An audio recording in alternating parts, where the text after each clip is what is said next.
బిర్యానీ ఎలా చేయాలో చెప్తాను. నేను అన్ని వెజిటబుల్స్ అయితే కట్ చేసుకుంటున్నాను. మీరు కూడా నాతో పాటు కట్ చేసుకోండి. అయితే బీన్స్ అయితే కట్ చేసుకున్నాను. దాని తర్వాత ఆలు కట్ చేస్తున్నా. సో నేను క్వాంటిటీస్ అన్ని డిస్క్రిప్షన్ లో మెన్షన్ చేస్తాను. ఆలు అయితే పెద్దగా కట్ చేసుకోండి, ఎందుకంటే 2 టైమ్స్ ఉడుకుతుంది. ఒకసారి కర్రీలో అండ్ ఒకసారి దమ్లో. సో చూసి కట్ చేయండి.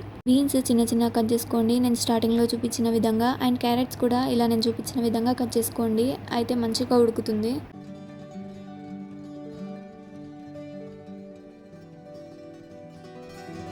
నచ్చిన వెజిటేబుల్స్ కూడా యాడ్ చేసుకోవచ్చు. పన్నీర్ అయితే యాడ్ చేయలేము. ఇప్పుడు అయితే ఇలా చూపించిన విధంగా కట్ చేసుకోండి. దాని తర్వాత పుదీనా అండ్ కొత్తిమీర గార్నిషింగ్కి అయితే బాగుంటుంది.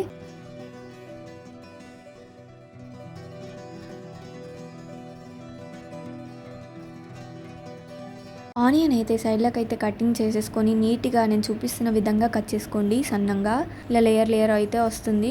గ్రీన్ బటానీ ఓవర్ నైట్ నానబెట్టుకోండి. ఇంట్లోనే బిర్యానీ మసాలా తయారు చేసుకుందాం. కావాల్సిన పదార్థాలు: ధనియాలు, బిర్యానీ ఆకు, మిరియాలు, లవంగాలు, ఇలాచి, బ్లాక్ ఇలాచి, జీలకర్ర, ఎండుమిర్చి, ఆపత్రి పువ్వు, జీరా అండ్ దాల్చిన చెక్క. ఇంగ్రీడియంట్స్ కోసం డిస్క్రిప్షన్ చెక్ చేయండి, తెలుగు అండ్ ఇంగ్లీష్లో రాశాను. స్టవ్ మీద ఒక ప్యాన్ పెట్టుకొని హీట్ చేయండి కొద్దిసేపు. దాని తర్వాత మనం ఇందాక చెప్పిన ఇంగ్రీడియంట్స్ అన్నిటిని మంచిగా వేయించుకోండి.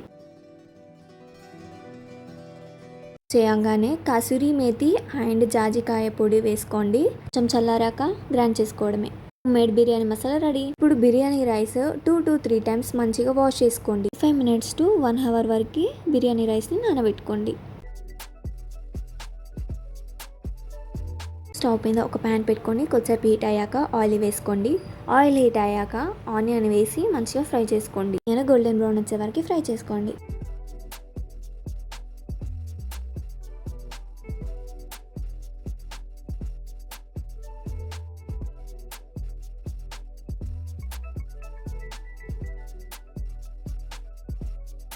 ఇది వచ్చేసి ధనియాల పొడి. ఇప్పుడు కర్రీ ఎలా చేయాలో చూసేద్దాము. ముందుగా కర్డ్ని తీసుకొని మంచిగా మిక్స్ చేసుకోండి. దాని తర్వాత అల్లం వెల్లిగడ్డ పేస్ట్, రెడ్ చిల్లీ పేస్ట్, ఇందాక చేసుకున్న బిర్యానీ మసాలా, పసుపు, కారం, ధనియాల పౌడర్, ఉప్పు.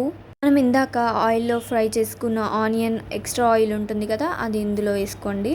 కొత్తిమీర అండ్ పుదీనా అండ్ లెమన్ వేసుకొని మిక్స్ చేయండి. ఇందాక కట్ చేసుకున్న వెజిటేబుల్స్ అన్నీ యాడ్ చేసుకోండి. క్యారెట్, కాలీఫ్లవర్, గడ్డ, బఠానీ పీస్ కూడా యాడ్ చేసుకోండి. దాని పైకి వెళ్ళి ఆనియన్ మనం ఇందాక ఫ్రై చేసింది వేసుకొని మిక్స్ చేయండి.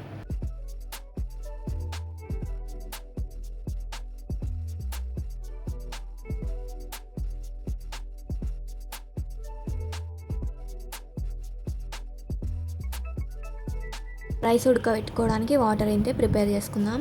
రైస్ బట్టి క్వాంటిటీ ఆఫ్ వాటర్ అయితే యాడ్ చేసుకోవాలి. అయితే ఫుల్ బాయిల్ అయ్యాక చూపించిన ఇంగ్రీడియంట్స్ అన్ని వేసుకోండి. ఆ ఫ్లేవర్ అనేది వస్తుంది. లెమన్ యాడ్ చేసుకొని సాల్ట్ యాడ్ చేసుకోండి.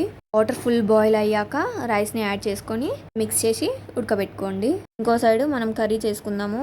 స్టవ్ పైన ఒక ప్యాన్ పెట్టుకొని స్టవ్ ఆన్ చేసి ఆయిల్ అయితే హీట్ చేసుకోండి. దాని తర్వాత మనం ఇందాక మిక్స్ చేసుకున్న కర్రీని అందులో వేసి మంచిగా మిక్స్ చేసేసి ఒక 20 to 30 minutes అయితే ఉడకబెట్టండి. కర్రీ ఉడికిన తర్వాత ఒక పెద్ద గిన్నె పెట్టుకొని దాంట్లో ఆయిల్ వేసుకొని మంచిగా హీట్ అయిన తర్వాత ఉడకబెట్టిన కర్రీ వేసుకొని దాని తర్వాత రైస్ వేసుకోండి. లేయర్ అయితే వేసాక ఎంతో గార్నిష్ చేసుకొని కొత్తిమీర అండ్ పుదీనా వేసి మంచిగా యాడ్ చేసుకుంటూ వెళ్ళండి. ఇలా 10 minutes అయితే మూత క్లోజ్ చేసి పైన ఎలాంటిదైనా బరువుది ప్లేస్ చేసుకొని ఒక 15 minutes అయితే పక్కన ఉంచండి. Veg dum biryani ready. ఇంకా సర్వ్ చేసుకుని తినేయడమే. Thank you for watching. See in the next vlog. మీకు ఈ వీడియో నచ్చినట్టయితే లైక్, షేర్ అండ్ సబ్స్క్రైబ్. పక్కన ఉన్న బెల్ ఐకాన్ని ట్యాప్ చేసి ఉంచుకోండి. మేము వీడియో అప్లోడ్ చేసినప్పుడు నోటిఫికేషన్ అందుతుంది. Bye bye.